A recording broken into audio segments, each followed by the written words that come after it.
esialgne plaan 4:30 täna joon alla saada, siis ilmselt see päris ei õnnestu, nii et jälle läheme ikka kuskil kella 5 peale, see tänase võistluse lõpu kellaaeg. Kõik oleme muidu sellest, mida ilmakaudse kilomeetri plaanid, et vahepeal oleks raamid üles ja lastud tuleb natuke järgmisega europeale.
Hetkel on oma 4 riigi lõpetanud siis 12 võistlejat ja vaiksele 2.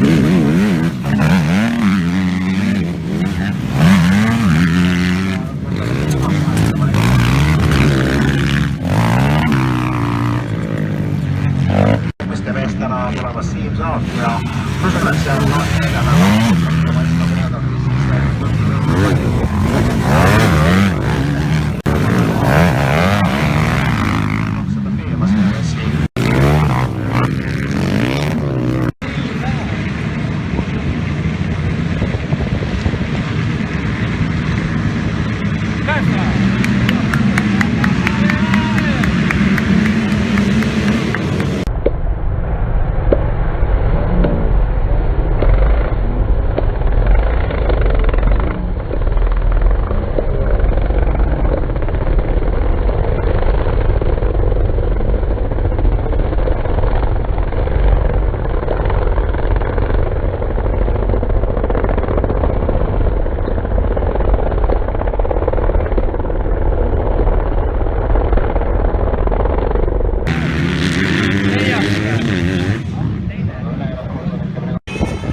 praegusel hetkel paremusjärjestus ja